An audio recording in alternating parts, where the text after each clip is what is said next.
Okay, ladies and gentlemen, welcome back to the channel. This time we are going to do a tear down of the engine in this 212. This is part number 1 of the 1975 John Deere 212 restoration. I bought this tractor approximately 3 to 4 years ago. I do not remember. The owner told me when I bought it that it burned a little bit of oil, and I tried to mow with it a little bit. I mowed 2 or 3 rounds around the house, and I burned probably about half the oil that was in the engine. So I parked it up. I had started it once every so often to keep it running for the last 3 or 4 years since I've owned it. And the solenoid went bad about a year ago, so it has not been started. The tractor is going to get restored for my collection.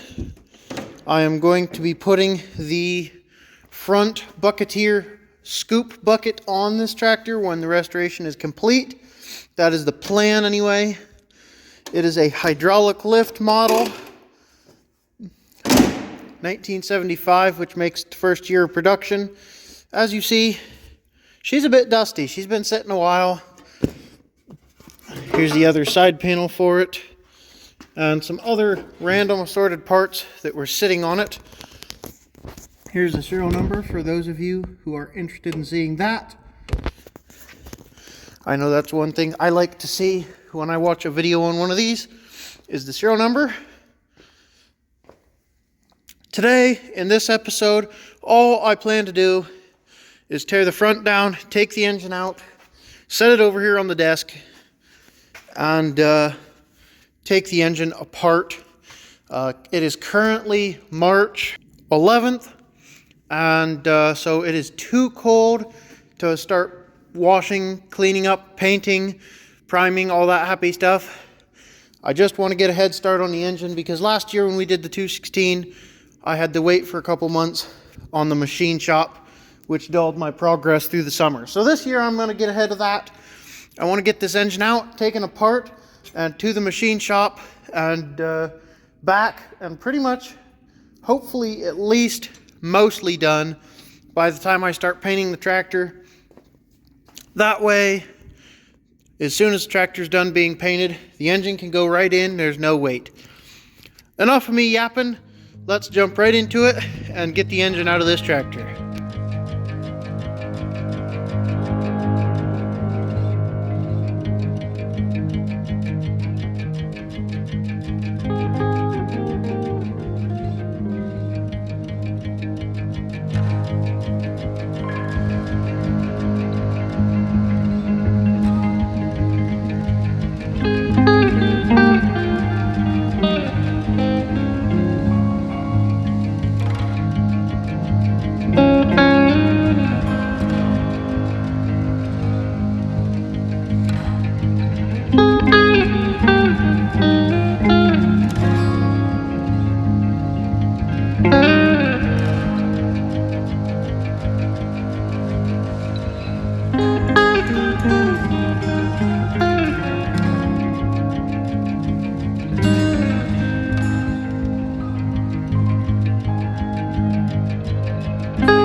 Guys, like I said, it's March 11th.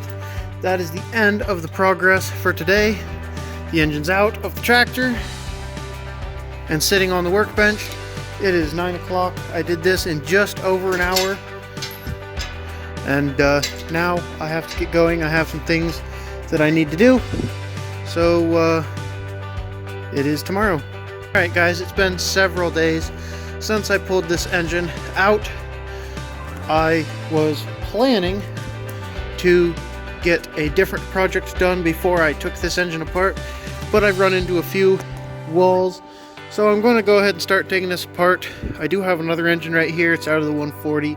That is a different video entirely though, but it was supposed to be a quick in and out. We ran into a couple of brick walls, so I'm looking for parts. But we're going to try and get this engine apart, and I would like to just lay it out on this bench, so I'm going to have to move some of this stuff around. So I'm going to move some of that stuff around, and then we're going to get this engine apart to start the rebuild.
Guys, this is what we've got inside. Doesn't look too bad.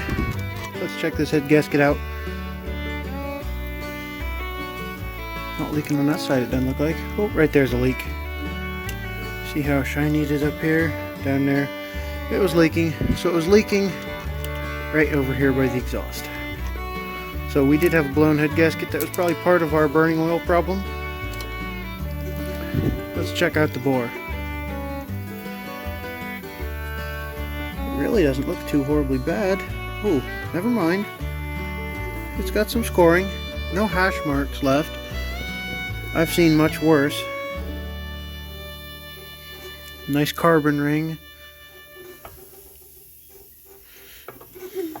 Both valves are still doing their thing. I do not see any numbers on this piston yet. Time will tell. I'll have to get it cleaned up.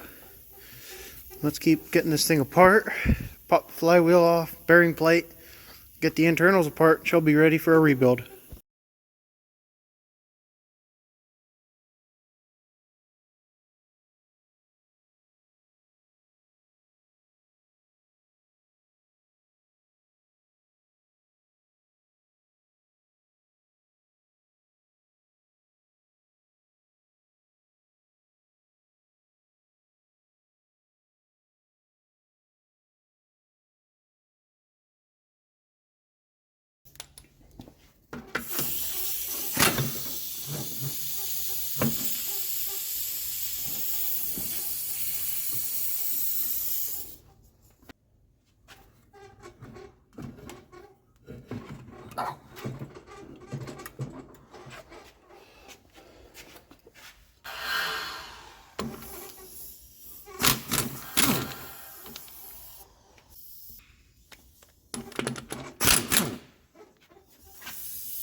Okay guys, we got the whole engine apart, aside from the valves, which I'm too lazy to do. I just have the machine shop do for me.